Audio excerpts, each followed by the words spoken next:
Hello friends, this is SP Singh and welcome to smarter everyday. प्यारे दोस्तों, बात करेंगे BEd first semester according to Lucknow university. जो paper first है आपका, ये आपका 27 मार्च को पेपर लगा हुआ है, यानी कि कल आपका ये पेपर है। ठीक है। Philosophical and sociological factor of education, शिक्षा के दार्शनिक एवं समाजशास्त्रीय परिप्रेक्ष्य।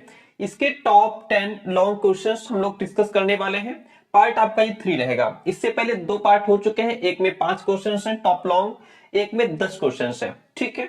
और ये 10 क्वेश्चन डिस्कस करेंगे, कोशिश करेंगे 10 क्वेश्चन और आपको प्रोवाइड करा दें। तो एक एक क्वेश्चन को बहुत डीपली समझिएगा। जितना कंटेंट मैंने आपको दिया है पूरा पेपर वहीं से मिलेगा। ठीक है, टेंशन लेने की आवश्यकता नहीं है। पहला क्वेश्चन है, सामाजिक परिवर्तन का क्या अर्थ है? परिभाषा लिखते हुए इसके सिद्धांतों पर प्रकाश डालिए, यानी कि समाज में हो रहे सामाजिक परिवर्तन क्या है, हमको यह समझाना है। तो देखिए, सामाजिक परिवर्तन क्या है? सामाजिक परिवर्तन 2 शब्दों से मिलकर के बना है, समाज और परिवर्तन। ठीक है।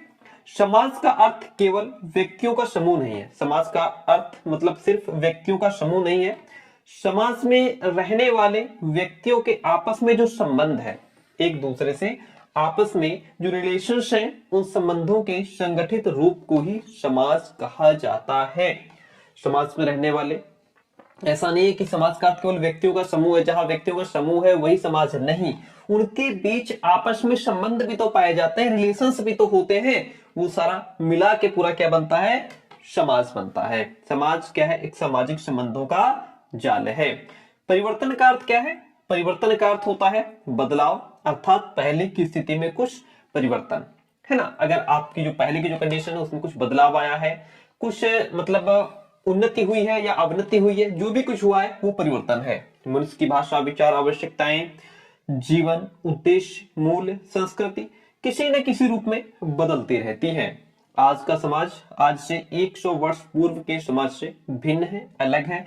आज का जो समाज है, आज से 100 साल पहले का जो समाज था उससे एकदम अलग है। और आने वाले जो 100 साल बाद का जो समाज होगा वो और भी ज्यादा बदला हुआ होगा।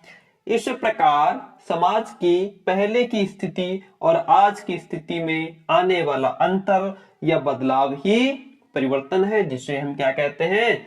सामाजिक परिवर्तन कहते हैं। ठीक है, आगे बढ़ते हैं। के डेविस के अनुसार क्या कहा गया है? के डेविस कहता है कि सामाजिक परिवर्तन में केवल वे ही परिवर्तन समझे जाते हैं जो सामाजिक संगठन अर्थात समाज के ढांचे और कार्यों में घटित होते हैं। वहीं पर मैकआइवर पेज की डेफिनेशन है। देखिए, डेफिनेशन लिखना बहुत इंपॉर्टेंट है। आपके लॉन्ग क्वेश्चंस होते हैं, उसमें नहीं पूछ रहा है फिर भी डेफिनेशन कहीं ना कहीं डाल दीजिए। सामाजिक ढांचे में होने वाला परिवर्तन ही सामाजिक परिवर्तन है। डॉसन तथा गेटिस, सांस्कृतिक परिवर्तन ही सामाजिक परिवर्तन है। आगे बढ़ते हैं। सामाजिक परिवर्तन के मुख्यतः 3 सिद्धांत हैं, जो इस प्रकार है। कितने सिद्धांत हैं? 3 सिद्धांत है। तीनों सिद्धांतों को हम समझते हैं। पहला सिद्धांत है प्राविधिक सिद्धांत। सामाजिक परिवर्तन का जो प्राविधिक सिद्धांत है, ये क्या कहता है? आगबर्न के अनुसार कहा गया है कि सभी प्रकार के सामाजिक परिवर्तन का आधार टेक्नोलॉजी के क्षेत्र में होने वाले विकास है। यानी कि आज जो समाज में हमें एकदम क्रांतिकारी परिवर्तन देखने को मिला है, इसका बेस क्या है? टेक्नोलॉजी में जो इंप्रूवमेंट हुआ है उससे हमारे समाज में परिवर्तन आया है। ये नवीन आविष्कार, नवीन सांस्कृतिक गुणों और तत्वों की खोज है। जब समाज इन्हें अपनाने लगता है तब समाज में परिवर्तन आने लगता है। रेखीय सिद्धांत क्या कहता है? कॉम्ट, स्पेंसर और कार्ल मार्क्स ने समाज के डेवलपमेंट के सीक्वेंस को या क्रम को ऐतिहासिक बताया। उन्होंने कहा ये जो समाज का विकास है, ये जो इसका क्रम है ना, ये हिस्टोरिकल है, ऐतिहासिक है।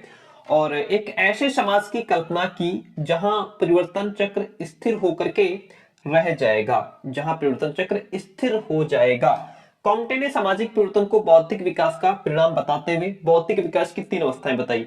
एक तो धार्मिक अवस्था, दूसरी तात्विक अवस्था और तीसरी उन्होंने वैज्ञानिक अवस्था बताई है। वहीं पर अगर हम बात करें चक्रीय सिद्धांत की, इस सिद्धांत के प्रतिपादक आपके स्पेंगलर, सोरोकिन और टैनबी माने जाते हैं। टैनबी के अनुसार समाज में परिवर्तन व्यक्ति की आंतरिक एवं आध्यात्मिक शक्ति के कारण आता है। सोरोकिन के अनुसार समाज की 3 श्रेणियां हैं, विचारात्मक, संवेदनात्मक और आदर्शात्मक, जिनसे समाज में परिवर्तन आता है। और सामाजिक घटनाओं के 3 चरण हैं, जन्म, परिपक्वता और उसके बाद अंत। भाई, पहले जन्म होता है, फिर बच्चे के अंदर परिपक्वता आती है, उसके बाद एक ना एक दिन उसका अंत भी आता है। तो ये क्या है, परिवर्तन का कारण बनते हैं। ठीक है, इन्हीं के बेस पे परिवर्तन आता है। तो इस तरीके से हमने इस क्वेश्चन को बहुत अच्छे से समझा। पहला क्वेश्चन पूछ रहा था सामाजिक परिवर्तन का क्या अर्थ है, इसकी परिभाषाएं क्या है।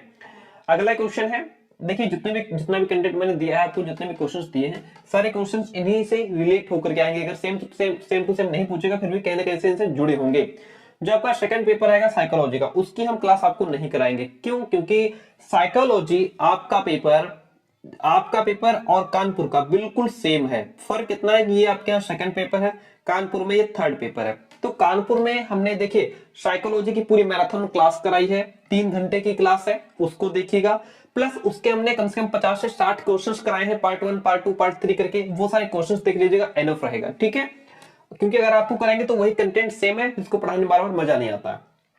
तो साइकोलॉजी जो कानपुर का है वो पूरा पढ़ लीजिएगा, सेम है आपका। सामाजिक गतिशीलता से आप क्या समझते हैं, इसके प्रकारों का उल्लेख कीजिए एवं शिक्षा से इसका क्या संबंध है, विस्तृत वर्णन कीजिए। देखिए सामाजिक गतिशीलता क्या है, सबसे पहले इसके कॉन्सेप्ट को समझते हैं। प्राचीन भारत के समाज पर यदि हम दृष्टि डालें, नजर डालें, तो पाएंगे कि समाज प्रमुख रूप से जातियों में विभक्त किया गया था। किसमें? जातियों में। भाई ये ब्राह्मण जाति हो गई, ये क्षत्रिय जाति हो गई, ये वैश्य हो गई, ये शूद्र हो गए। इस तरीके से हमारा जो समाज था वो जातियों में बटा हुआ था। ये जातियां कार्य के आधार पर बनाई गई थी, जिसका जैसा काम उसको उसी जाति में डाल दिया गया, जिसका जैसा काम उसको उसी में डाल दिया गया। ठीक है, लेकिन धीरे धीरे इन्होंने जन्म का आधार ग्रहण कर लिया। फिर क्या हुआ, जन्म के आधार पर जातियों में बांट दिया गया और व्यक्तियों को यह स्वतंत्रता नहीं दी गई थी वह जाति के घेरे से बाहर निकल सके, इतनी स्वतंत्रता नहीं थी। लेकिन आज के भारतीय समाज में काफी कुछ परिवर्तन आ गया है, बहुत कुछ बदलाव आ गया है। और उसके प्रमुख कारण क्या है? संस्कृतिकरण, वेस्टर्नाइजेशन, नगरीकरण, औद्योगिकरण। संवैधानिक स्तर पर हम सामाजिक समानता, स्वतंत्रता और न्याय की कल्पना कर रहे हैं। तो दूसरी ओर हम ऐसी शिक्षा की संरचना की कल्पना भी कर रहे हैं जिसमें सामाजिक आर्थिक स्तर के आधार पर कोई भेदभाव नहीं किया जाएगा। हर स्तर पर हमारा प्रयास ये रहा है कि हम सामाजिक भेदभाव को मिटा करके विभिन्न समूहों को एक दूसरे के करीब लाने की चेष्टा कर रहे हैं। और यह समीपता तब तक संभव नहीं है जब तक हम समूह को गतिशीलता के अवसर प्रदान न करें। सामाजिक गतिशीलता क्या है, इसकी चर्चा अलग अलग विद्वानों ने अपने अपने हिसाब से की है। जैसा कि प्रोफेसर सोरोकिन क्या कहते हैं कि सामाजिक गतिशीलता का अर्थ है सामाजिक समूहों और स्तरों में किसी व्यक्ति का एक सामाजिक स्थिति से दूसरी सामाजिक स्थिति में पहुंच जाना। जो आज आपकी सोशल कंडीशन है, आप उससे बेहतर में चले जाएं या उससे नीचे आ जाएं, ये सामाजिक गतिशीलता है। डब्ल्यूसी हेड्रिक कहते हैं कि सामाजिक गतिशीलता का आशय है व्यक्तियों का एक समूह, सामाजिक समूह से दूसरे सामाजिक समूह में चले जाना। क्या इन्होंने क्या कहा कि सामाजिक गतिशीलता का क्या अर्थ है? व्यक्तियों का एक सामाजिक समूह से दूसरे सामाजिक समूह में चले जाना सामाजिक गतिशीलता कहलाता है। सामाजिक गतिशीलता के जो प्रकार हैं इनकी बात करते हैं। हेड्रिक सामाजिक गतिशीलता के 2 रूप बताया है। हेड्रिक ने सामाजिक गतिशीलता के 2 रूप बताए हैं, क्षैतिजीय गतिशीलता और लंबी गतिशीलता। देखिए क्षैतिजीय गतिशीलता का समतल गतिशीलता का अभिप्राय है क्षैतिज गतिशीलता या सामाजिक गतिशीलता एक ही बात है। सॉरी, क्षैतिज गतिशीलता या समतल गतिशीलता एक ही बात है। ठीक है, इसका अभिप्राय है व्यक्ति अथवा समूह का एक ही स्तर पर अपने सामाजिक समूह के पद से दूसरे सामाजिक समूह में उसी स्तर के पद पर चले जाना। उसी स्तर का पद होना चाहिए। कैसे? उदाहरण के तौर पर बात करें तो यदि हम आगरा विश्वविद्यालय में प्रवक्ता हैं तो हम कानपुर विश्वविद्यालय चले जाएं और तो उसे क्षैतिज और वहां भी प्रवक्ता के पद पर रहे तो ये आपका क्षैतिजीय गतिशीलता कहा जाएगा। ठीक है, दूसरा है लंबी या उदग्र गतिशीलता। ये क्या होता है? लंबी या उदग्र गतिशीलता का मतलब होता है व्यक्ति का एक सामाजिक पद से दूसरे सामाजिक पद पर जाना। जैसे यदि हम आर्थिक दृष्टि से पिछड़े हैं और हमारी लॉटरी लग जाए, ठीक है, लॉटरी निकल आए, तो जो हम आर्थिक दृष्टि से पिछड़े हुए थे अब हम उच्च आर्थिक वर्ग में आ गए, इसे लंबी या उदग्र गतिशीलता कहेंगे। ठीक है, शिक्षा एवं सामाजिक गतिशीलता में क्या संबंध होता है इसको समझते हैं। शिक्षा जन्म पर आधारित वर्ग भेद को समाप्त करती है। जन्म पर आधारित जो वर्ग भेद है उसको समाप्त करने का काम शिक्षा करती है तथा समाज में विद्यमान दृढ़ संस्करण को नष्ट भी करती है। शिक्षा की प्रक्रिया में संलग्न अध्यापक और छात्रों का भी सामाजिक गतिशीलता से सकारात्मक संबंध होता है। कोई भी अध्यापक व्यवसाय प्राप्ति के बाद जब अपने पद की वृद्धि की ओर उन्मुख होता है तो इसका अभिप्राय यह है कि गतिशीलता को वो स्वीकार करता है। साथ ही स्टूडेंट भी शिक्षा का उपयोग समाज में उच्चतर प्राप्ति के लिए ही करता है, अर्थात शिक्षा छात्र एवं अध्यापक दोनों को ही ऊपरी मुखी सामाजिक गतिशीलता की ओर उन्मुख करती है। यह गतिशीलता एक वांछनीय प्रक्रिया है जिसका अवसर प्रत्येक व्यक्ति को अपनी योग्यता एवं आकांक्षा के आधार पर मिलना चाहिए।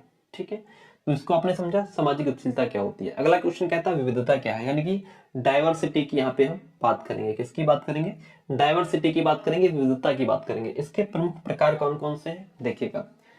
भारत एक ऐसा देश है जिसमें विभिन्न संस्कृतियों और प्रजातियों, भाषा और जाति के लोग एक साथ निवास करते हैं। मतलब कितनी ही भाषाएं बोली जाती हैं, कितनी ही जातियां हैं, कितनी ही संस्कृतियां हैं, सबका अपना अपना अलग अलग सभ्यता है, संस्कृति है ना। मतलब बहुत सारे विविधता, बहुत कुछ है। भारतीय उसके बावजूद भी सब में एकता है। भारतीय संस्कृति विश्व की प्राचीनतम संस्कृति और यूं कहे तो श्रेष्ठ सर्वश्रेष्ठ संस्कृति है। भारत विविधताओं का देश है। भारत के प्रत्येक भाग में विविधता का समावेश है। भारत में सांस्कृतिक, धार्मिक, भाषाई तथा क्षेत्रीय विविधता पाई जाती है। भाई हमारा भारत जो है संस्कृति के बेस पे विविधता है, भिन्नता है। धर्म के आधार पर विविधता है, हिंदू, मुस्लिम, सिख, ईसाई और न जाने कितने धर्म। भाषा के तौर पर भी विविधता है और क्षेत्र के तौर पर भी विविधता है। तो यहाँ पे कुछ जो विविधताएं हैं उनको समझेंगे। धार्मिक विविधताएं पाई जाती है। भारत एक धर्मनिरपेक्ष देश है। इसमें विभिन्न धर्मों और संप्रदायों के लोग निवास करते हैं। यहाँ पर हिंदू बहुसंख्यक रूप में है, लेकिन हिंदू धर्म के भी अनेक रूप हैं। इनके अलावा जैन, बौद्ध, मुस्लिम, ईसाई, यहूदी और अन्य कई धर्मावलंबी लंबे समय से ही यहाँ पर निवास कर रहे हैं। धर्म भारतीय संस्कृति का एक अंग है, अतः सांस्कृतिक विविधता हमारे देश की एक महत्वपूर्ण विशेषता मानी जाती है। भाषा के तौर पर विविधता देखने को मिलती है। हमारी संस्कृति में विभिन्न भाषाओं का समावेश होने के कारण भाषाई क्षेत्र में भी विविधता के दर्शन होते हैं। ये था भारत में डोगरी भाषा, गुजराती भाषा, पंजाबी, मराठी, सिंधी, असमिया, हिंदी, बंगला, गुरुमुखी, उड़िया, उर्दू, मलयालम, कन्नड़ आदि कितनी ही भाषाएं प्रचलन में है। भाषाई आधार पर भी भारत में विविधता देखने को मिलती है। ठीक है, चलिए आगे बात करते हैं वेशभूषा संबंधी विविधता। हमारे देश में वेशभूषा में भी विविधता के दर्शन होते हैं, यथा महाराष्ट्रियन, मलयाली, गुजराती, उत्तर भारतीय, पंजाबी वेशभूषा एक दूसरे से बिल्कुल अलग है। स्त्रियों और पुरुषों की वेशभूषा में भी अंतर देखने को मिलता है। खान पान में विविधता है। हमारे देश में विभिन्न प्रांतों के खान पान में भी जो है भिन्नता देखने को मिलती है, अंतर देखने को मिलता है, विविधता है। उत्तर भारत के ब्राह्मण प्याज, लहसुन को खाना पाप समझते हैं, जबकि बंगाल के ब्राह्मण मछली बहुत चाव से खाते हैं। उड़ीसा, बंगाल, तमिलनाडु आदि क्षेत्रों में मछली चावल खाना प्रिय लगता है, जबकि गुजराती भोजन में चीनी डाल करके भोजन पकाया जाता है। खान पान की यह विविधता लोगों के विचारों में भी पाई जाती है। नृत्य, संगीत और कला में भी विविधता देखने को मिलती है। हमारे देश में भिन्न भाषा, भिन्न वेशभूषा, विविध जलवायु, खान पान आदि के प्रभाव के कारण संगीत, कला, नृत्य आदि प्रभावित होते हैं। जैसे गुजरात में गरबा नृत्य हो गया, राजस्थान में ये डांडिया नृत्य प्रचलन में है। इसी प्रकार दक्षिण भारत का नृत्य एवं संगीत उत्तर भारत के नृत्य एवं संगीत से अलग होता है। इस प्रकार अन्य प्रांतों जैसे बिहार, बंगाल आदि के संगीत एवं नृत्यों और कला में भी विविधता के दर्शन होते हैं। तो इस तरीके से हमारे देश में बहुत विविधता होते हुए भी एकता है। प्यारे दोस्तों, हम पेड नोट्स भी प्रोवाइड कराते हैं, अगर आप लेना चाहें तो ले सकते हैं। ये हमारा नंबर है 9628182649। व्हाट्सएप मैसेज करके डिटेल इन्फॉर्मेशन ले सकते हैं। तो ये हमने समझा कि सामाजिक विविधता क्या होती है। लॉन्ग क्वेश्चन था, लॉन्ग क्वेश्चन में आपको इतना तो लिखना पड़ेगा। ध्यान रखिएगा 4.5 से 5 पेज के क्वेश्चन कम नहीं होना चाहिए, क्योंकि 15 नंबर भी क्वेश्चन आपका आता है। नेक्स्ट क्वेश्चन है हमारा, क्वेश्चन कहता है शैक्षिक अवसरों की समानता का क्या अर्थ है। सॉरी, एक क्वेश्चन छूट गया, मुझे ऐसा लग रहा है। नहीं, ठीक है, विविधता क्या है, विविधता को हमने समझा, इसके प्रमुख प्रकारों को समझा। आगे बात करते हैं शैक्षिक अवसरों की समानता का क्या अर्थ है, शैक्षिक अवसरों की असमानता के क्या कारण है। समानता का मतलब बताइए और असमानता के कारण बताना है। देखिए शैक्षिक अवसरों की समानता यानी कि शिक्षा से संबंधित जो अवसर होते हैं उनमें समानता होनी चाहिए। राज्य द्वारा देश के सभी बच्चों के लिए स्थान, जाति, धर्म अथवा लिंग आदि किसी भी आधार पर भेद किए बिना, यानी कि जो भी विद्यार्थी हैं राज्य के द्वारा देश के सभी बच्चों के लिए स्थान के तौर पर, जाति के तौर पर, धर्म अथवा लिंग, लड़के लड़की के आधार पर भेदभाव किए बिना निश्चित स्तर तक की शिक्षा अनिवार्य एवं निःशुल्क रूप से सुलभ कराना और उनकी इस शिक्षा को प्राप्त करने में आने वाली कठिनाइयों का निवारण करना ही जो है शैक्षिक अवसरों में समानता कहलाती है। अब यहाँ पे और डीप में जाते हैं और प्रॉपर वे में इसको समझने का प्रयास करते हैं। देखिएगा समानता का अर्थ है किसी विशेष अधिकार वाला वर्ग ना रहे, यानी कि समानता का मतलब यही है कि आप किसी को विशेष ना समझे, आपके लिए कोई विशेष ना हो, कोई निम्न ना हो, है ना, सब समान रहे, यही तो समानता है। अपितु समाज में बिना भेदभाव के लोगों को समान अवसर प्रदान करने चाहिए। शिक्षा के क्षेत्र में भेदभाव की भावना को दूर रख करके प्रत्येक बालक को समान अवसर प्रदान करने चाहिए। उन्हें उन सभी कार्यक्रमों और शैक्षिक संगोष्ठियों में बिना शुल्क और भेदभाव के सम्मिलित करना चाहिए।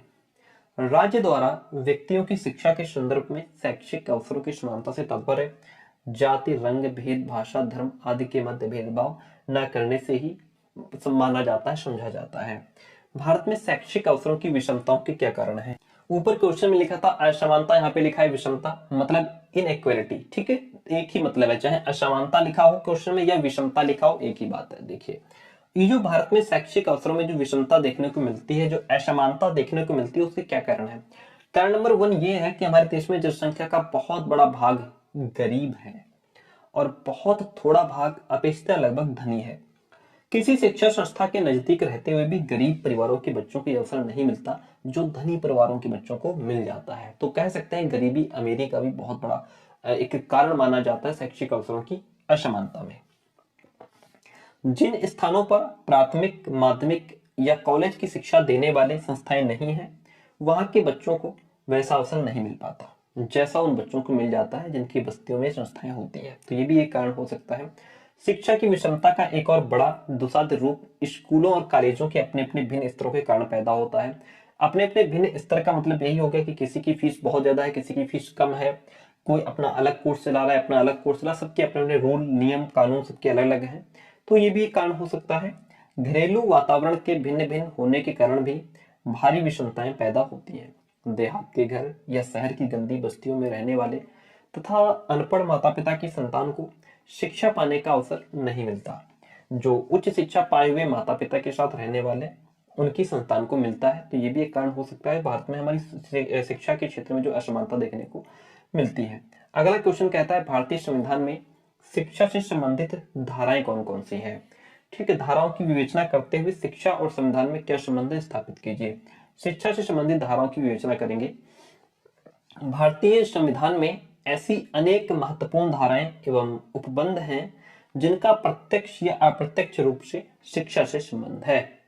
जैसे हम बात करेंगे, पहला तो है शिक्षा का अधिकार। देखिए राज्य 6 वर्ष से 14 वर्ष की आयु वाले, क्या राज्य जो है वो 6 वर्ष से 14 वर्ष की आयु वाले बच्चों के लिए निःशुल्क और अनिवार्य शिक्षा देने की ऐसी रीति में जो राज्य विधि द्वारा अवधारित करे उसको उपलब्ध करेगा। पहले ये धारा 45 थी जिसमें सन 2002 में संशोधन किया गया था। दूसरा अधिकार है, दूसरी जो धारा है वो छोटे बच्चों की देखभाल और शिक्षा। धारा 45 राज्य प्रारंभिक अवस्था में बच्चों की देखभाल और शिक्षा के लिए उपबंध करने का प्रयास करेगा। ये शिक्षा से संबंधित धाराएं हैं। अभिभावकों के भी कुछ कर्तव्य होते हैं। धारा 51A अभिभावक तथा संरक्षक का कर्तव्य होगा कि वह 6 वर्ष से 14 वर्ष के बीच आयु वाले बच्चों को शिक्षा के अवसर प्रदान करेगा। धारा 28(2) यदि संस्था किसी ऐसे ट्रस्ट के द्वारा संचालित हो जिसके प्रावधानों के अनुसार धार्मिक शिक्षा देने की बाध्यता हो, जहां पर धार्मिक शिक्षा देने की बाध्यता हो और वह राज्य द्वारा संचालित की जाती हो, तो ऐसी संस्था को धारा 28(1) के प्रावधानों की अनिवार्यता से मुक्त रखा जाएगा। धारा 28(3) व्यक्ति की स्वीकृति के बिना जबरदस्ती धार्मिक शिक्षा नहीं दी जा सकती है। धारा 29(1) भारत के राज्य, क्षेत्र अथवा उसके किसी भाग के निवासियों के किसी विभाग को अपनी विशेष भाषा, लिपि या संस्कृति बनाए रखने का अधिकार होगा। धारा 29(2) कहती है, राज्य द्वारा पोषित या राजनिधि से सहायता प्राप्त करने वाली किसी संस्था में किसी नागरिक को धर्म, प्रजाति, जाति, भाषा या उनमें से किसी एक के आधार पर प्रवेश देने से नहीं रोका जाएगा। ठीक है। धारा 30 कहती है, धर्म या भाषा पर आधारित सभी अल्पसंख्यक वर्गों को अपनी रुचि की शिक्षा संस्थाओं की स्थापना तथा प्रशासन का अधिकार होगा। तो ये हमारे संविधान में जो शिक्षा से संबंधित धाराएं हैं, हमने उनको समझा। अब हम बात करेंगे संविधान और शिक्षा में क्या संबंध है, इसको समझते हैं। देखिए, संवैधानिक व्यवस्था के मौलिक प्रावधानों, अधिकारों और उत्तरदायित्वों की दृष्टि तथा अर्थ को शिक्षा गहराई से प्रभावित करती है। हम किसे और कैसे तथा किस विषय वस्तु और रूप में, किस रूप में शिक्षा प्रदान करें, इस पर संविधान का समान रूप से महत्वपूर्ण प्रभाव रहता है। शिक्षा का अधिकार अधिनियम 2009 के संदर्भ में हम लोक शिक्षा तथा संविधान के मध्य संबंध को देख सकते हैं। अनिवार्य शिक्षा बच्चों तथा उनके अभिभावकों को यह सुनिश्चित करती है कि वे संवैधानिक वचनबद्धता को पूर्ण करने के लिए कार्य हेतु राज्य से चुनौतीपूर्ण अंतःक्रिया भी करेंगे।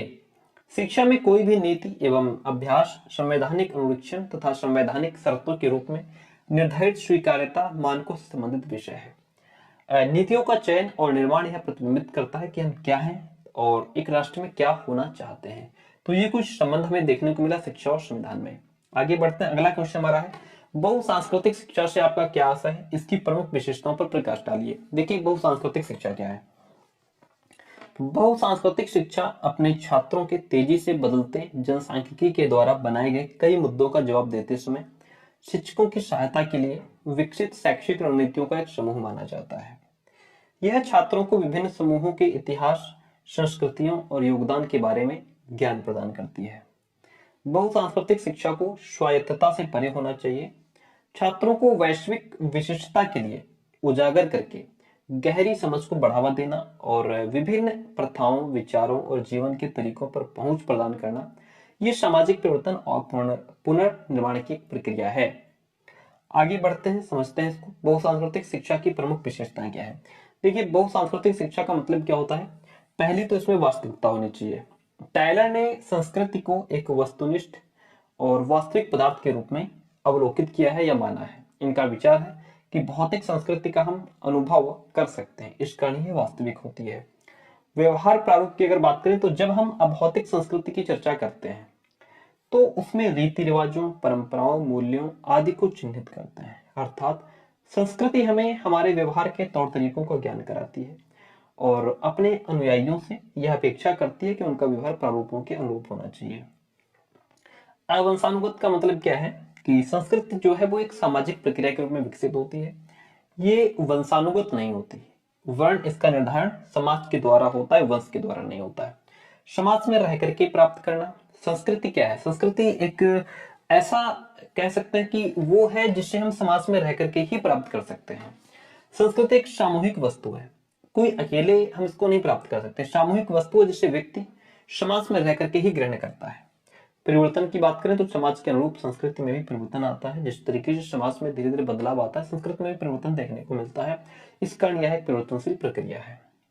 आगे बढ़ेंगे तो स्थिरता आएगा। स्थिरता का मतलब यह है कि संस्कृति को बहुत अधिक परिवर्तनशील नहीं होना चाहिए। अगर संस्कृति बार बार बदलती रहेगी तो जो है व्यक्ति के अंदर वो चीज कैसे वो उसको समझ पाएगा संस्कृति को। इसमें थोड़ी स्थिरता होनी चाहिए जिससे व्यक्ति उसे समझ सके और उसके अनुरूप स्वयं अपने आप को ढाल सके। विशिष्ट प्रारूप की बात करें तो प्रत्येक संस्कृति का एक विशिष्ट तौर तरीका होता है जिसके कारण हम एक संस्कृति को दूसरी संस्कृति से भिन्न भी करते हैं। तो ये हमने समझा कि बहुसांस्कृतिक शिक्षा की क्या विशेषताएं होती हैं। अगला क्वेश्चन कहता है, शिक्षा के विश्लेषणात्मक अर्थ को स्पष्ट कीजिए।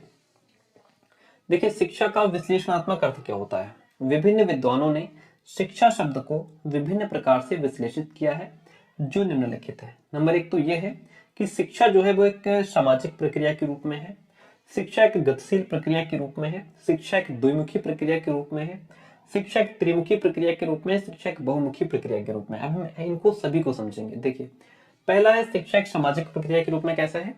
विद्वानों एवं अनेक समाजशास्त्रियों का मत है कि शिक्षा जो है वो एक सामाजिक प्रक्रिया है, क्योंकि जब दो या दो से अधिक व्यक्तियों के बीच सामाजिक अंतःक्रिया होती है तो वो एक दूसरे की भाषा, भाई जब दो लोगों के बीच में आपस में बातचीत हो रही है तो जाहिर सी बात है कि एक दूसरे की भाषा, एक दूसरे के विचार, आदर्श, मूल्य, आचरण, ये एक दूसरे पर उनका प्रभाव पड़ता है।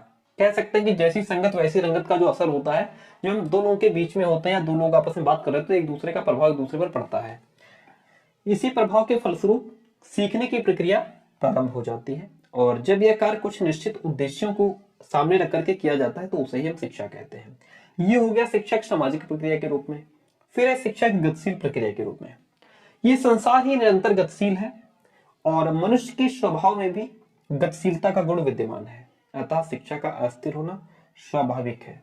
समाज में निरंतर परिवर्तन के कारण शिक्षा के प्रारूप में भी परिवर्तन आता है, अतः शिक्षा के उद्देश्य, पाठ्यक्रम एवं शिक्षण विधियों आदि में भी निरंतर परिवर्तन होता रहता है। निरंतर विकास परिवर्तन के कारण ही है और शिक्षा में विकास की गति भी प्रभावित होती रहती है। तीसरा है शिक्षा एक द्विमुखी प्रक्रिया के रूप में।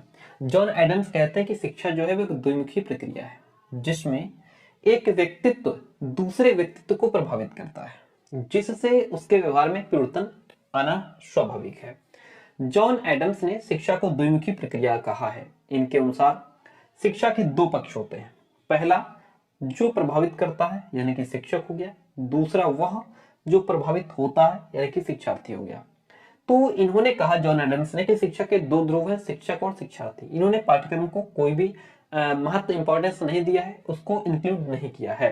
शिक्षक और शिक्षार्थी दोनों के सम्मिलित और सक्रिय सहयोग से ही शिक्षा की प्रक्रिया आगे बढ़ती है। ठीक है, अतः शिक्षा की प्रक्रिया में बालक और शिक्षक का समान महत्व है। शिक्षक और शिक्षार्थी दोनों के मध्य आदान प्रदान की प्रक्रिया चलती है। एक मार्ग प्रदर्शक है, दूसरा उसका अनुकरण करता है, यानी कि दूसरा उसके मार्ग का अनुकरण करता है। अब जॉन डीवी कहते हैं कि शिक्षा जो है वो त्रिमुखी प्रक्रिया है। उनका मानना है कि शिक्षण प्रक्रिया में बालक और शिक्षक के अतिरिक्त पाठ्यक्रम भी महत्वपूर्ण भूमिका निभाता है। ठीक है, क्योंकि इन दोनों के बीच की अंतर प्रक्रिया का आधार पाठ्यक्रम ही है। भाई अगर शिक्षक है और शिक्षार्थी है, शिक्षक है और बालक है, पाठ्यक्रम ना हो तो टीचर कब तक बालक को सत्यनारायण की कथा सुनाएगा, है ना। भाई उसका माध्यम पाठ्यक्रम के माध्यम से ही तो दोनों प्रक्रिया कर पाते हैं, है ना। जॉन डीवी ने शिक्षा की प्रक्रिया के तीन आधारभूत स्तंभ बताए हैं, शिक्षक, बालक और पाठ्यक्रम। अब इसमें से मान लीजिए बालक ना हो तो शिक्षक और पाठ्यक्रम क्या करेंगे, पाठ्यक्रम ना हो तो शिक्षक और बालक क्या करेंगे, तो ये सब चीजें जरूरी है। शिक्षा एक बहुमुखी प्रक्रिया के रूप में। आधुनिक समय में शिक्षा का स्वरूप काफी बदला हुआ है। अब शिक्षा को केवल विद्यालय और पाठ्यक्रम तक ही सीमित नहीं किया जा सकता है। सामाजिक आर्थिक क्रियाकलापों का भी शैक्षिक महत्व है। विद्यालय के अतिरिक्त अन्य औपचारिक और निरौपचारिक साधनों को भी शिक्षा का साधन माना जाता है। शिक्षा को बहुमुखी प्रक्रिया के रूप में मान्यता प्रदान की जा रही है। तो शिक्षा क्या है, एक बहुमुखी प्रक्रिया। तो हमने शिक्षा की विश्लेषणात्मक अर्थ को समझ लिया। शिक्षा की विश्लेषणात्मक अर्थ में हमारा जो है इसके 5 तरीके से हमने इसको समझा। इसके विभिन्न प्रकार होते हैं। शिक्षा की सामाजिक प्रक्रिया के रूप में, शिक्षा एक गतिशील प्रक्रिया के रूप में, शिक्षा एक दोमुखी प्रक्रिया के रूप में, शिक्षा एक त्रिमुखी प्रक्रिया के रूप में, शिक्षा एक बहुमुखी प्रक्रिया के रूप में। अगला क्वेश्चन है हमारा, अंतरराष्ट्रीय सद्भावना का क्या अर्थ है। अंतरराष्ट्रीय सद्भावना को हम समझते हैं। देखिए, अंतरराष्ट्रीय सद्भावना का अर्थ एवं परिभाषा। अंतरराष्ट्रीयता की भावना उग्र राष्ट्रीयता की भावना का विलोम है। वह भावना जिसके अधीन व्यक्ति अपने राष्ट्र तक सीमित न रह करके समस्त विश्व को अपना निवास स्थान समझता है, अपने देश के नागरिकों को प्रेम करने के साथ साथ मानव मात्र से प्रेम करने लगता है। इस भावना के अधीन संपूर्ण विश्व उसका कुटुंब हो जाता है। संपूर्ण मानव जाति से उसका भाईचारे का संबंध स्थापित हो जाता है। आत्मवक्त वह सभी व्यक्तियों को समझने लगता है। अंतरराष्ट्रीयता की यह भावना जब व्यक्ति में विकसित हो जाती है तो वह अन्य राष्ट्रों के व्यक्तियों के आचरण और व्यवहार को आलोचनात्मक और निष्पक्षतापूर्ण दृष्टि से निरीक्षण करता है। डॉक्टर राधाकृष्णन के अनुसार अगर बात करें तो उन्होंने कहा कि विश्व क्या है, एक साझेदारी है। यह एक मैत्रीपूर्ण ब्रह्मांड है।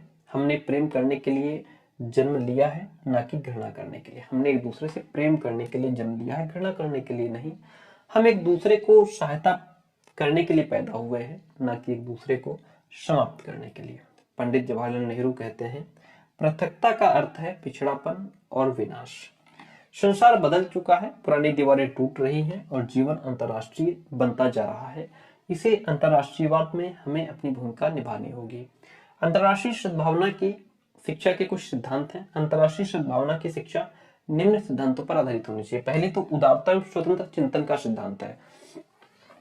अंतर्राष्ट्रीय सद्भावना की शिक्षा को प्रमुख रूप से वैज्ञानिक चिंतन की आदत का निर्माण करना चाहिए, जिससे उदारता, स्वतंत्र चिंतन और शुद्ध निर्णय शक्ति का विकास होता है। इसी आदत से लोगों को अच्छे और बुरे तथा सत्य और झूठ में भेद करने की योग्यता भी प्राप्त होती है। अंतर संबंध का सिद्धांत क्या कहता है? अंतरराष्ट्रीय विवेक की शिक्षा अंतर संबंध के सिद्धांत पर आधारित होनी चाहिए। आधुनिक विश्व का कोई भी देश अकेला नहीं रह सकता है ना। आज पूरे विश्व का कोई भी देश अकेला नहीं रह सकता है। प्रत्येक देश को अपने भौतिक, सामाजिक और मनोवैज्ञानिक आवश्यकताओं की संतुष्टि के लिए दूसरे देश पर निर्भर रहना पड़ता है। अंतरराष्ट्रीय मैत्री तथा मित्रता यानी कि अंतरराष्ट्रीय मित्रता और विवेक से ही सभी देशों की आवश्यकताएं पूरी हो सकती हैं। फिर है सच्ची देशभक्ति का सिद्धांत। संकीर्ण राष्ट्र भावना का अर्थ है अपने देश को अन्य सभी देशों से ऊंचा समझना। ये संकीर्ण राष्ट्रवाद कहलाएगा।